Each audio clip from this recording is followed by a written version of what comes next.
Hello guys. तो ये हमारी मूवी रिव्यू सेगमेंट में दूसरी वीडियो है। तो आज की जो मूवी का वीडियो का जो टॉपिक है वो है कांतारा मूवी। तो आज हम इस मूवी के बारे में बात करेंगे और इसे रेट आउट करेंगे और बताएंगे कि क्या देखनी चाहिए नहीं देखनी चाहिए या फिर क्या हमारी तरफ से हमारा रिव्यू रहा। तो जो मेरे अकॉर्डिंग है वो इस मूवी की रेटिंग जाएगी 3.5 to 4 के बीच में। 3.5 से स्टार्टिंग इसलिए क्योंकि वन टाइम वॉच मूवी है। ऐसा नहीं है कि अगर आप बार बार देखना चाहो तो देखो या फिर कुछ इतना फ़न एलिमेंट है। एक्चुअली थ्रिलर टाइप मूवी है, तो अब थ्रिलर में हमेशा यही होता है कि आपको एक बार सस्पेंस पता फिर पड़ जाता है, फिर उसके बाद दोबारा देखने की इच्छा नहीं करती।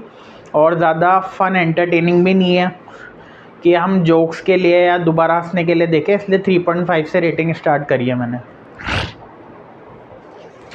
तो जैसा कि बताना चाहेंगे, मूवी के जो स्टार्टिंग है वो बेसिकली विलेज ट्राइबल एरिया के जो लोग होते हैं उनके जो बिलीफ्स और ट्रेडिशंस होते हैं उसके बेस पर ये मूवी बनाई गई है कि कैसे मतलब वहाँ के लोग रहते हैं, क्या उनकी मतलब तौर तरीके होते हैं।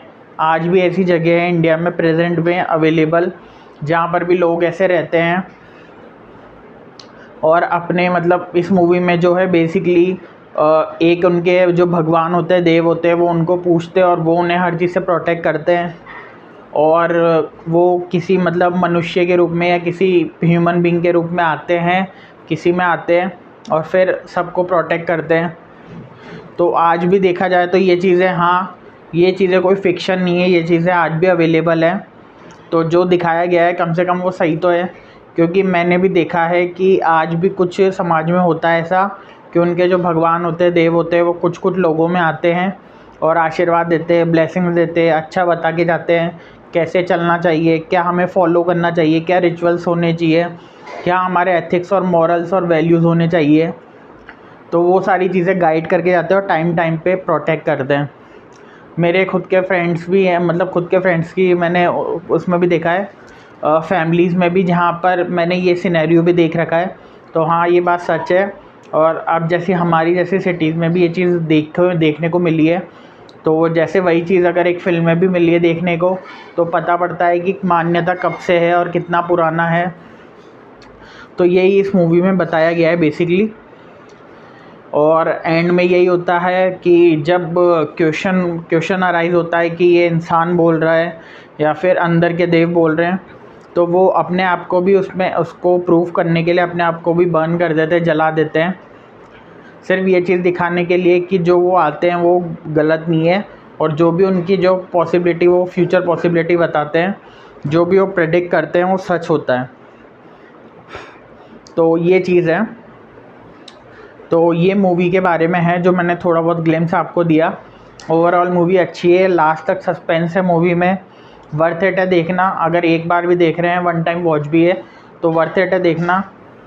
और बहुत अच्छी लाइफ लेसन्स भी मिलते हैं कि एक ह्यूमन ग्रीड हुई जिसके लिए इतना मतलब चला, जिस पे मूवी बनी है कि पीढ़ी दर पीढ़ी जो एक ज़मीन दान में की गई थी पूर्वज ने, उसको लेने के लिए बहुत सारे उनके जो उत्तराधिकारी थे वो आए। पर वही है कि दान में करी हुई चीज़ वापस कभी नहीं ली जाती, ये रिचुअल्स होते हैं।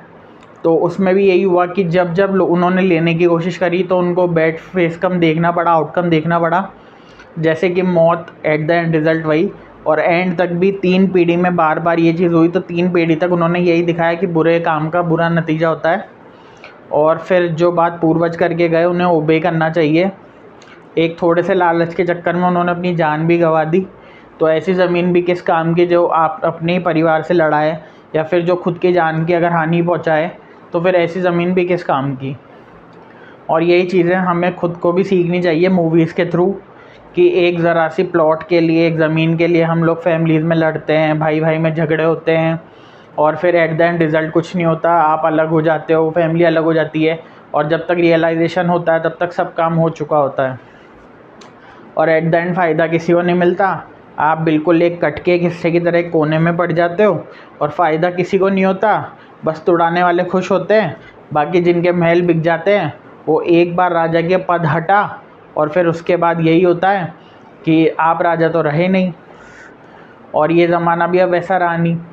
तो एक पूर्वज की जो शान होती है वो हमेशा बरकरार रखनी चाहिए। ये भी सीख मिलती है हमें इस मूवी से, चाहे वो उनके वर्ड्स हो, चाहे वो उनके प्रोमिसेस हो, चाहे वो कुछ भी हो। तो यही लर्निंग्स थी इस मूवी से जो मुझे सीखने को मिली और जो मैं आपको कन्वे करना चाहूँगा। बाकी फिर अब हम नेक्स्ट वीडियो में मिलते हैं नेक्स्ट मूवी के साथ। तो ठीक है, वन टाइम वॉच मूवी तो है, तो आप देख सकते हो, तो ऐसा कोई प्रॉब्लम नहीं है। और हमेशा और कुछ भी नहीं तो कुछ नहीं होगा तो तजुर्बा ही होगा, तो हमें ऐसे भी इस मूवी को देखना चाहिए। तो आप देखिए और फिर बताइए कि आपको कैसी लगी, कैसा हुआ। और अगर आपके कोई फ्रेंड्स भी हो तो उनके साथ भी वीडियो शेयर कीजिए, ताकि और कुछ नहीं तो उनको मेरे वीडियो के थ्रू कुछ दो बातें सीखने को मिले तो उनका भी फ़ायदा हो और मेरे को भी व्यूज़ का फ़ायदा मिले, क्योंकि at the end money matters. भले ज़्यादा नहीं बट सर्वाइवल के लिए तो चाहिए। तो ठीक है, थैंक यू, यहीं पे स्टॉप करते हैं और मिलते हैं आपसे नेक्स्ट वीडियो में। Thank you.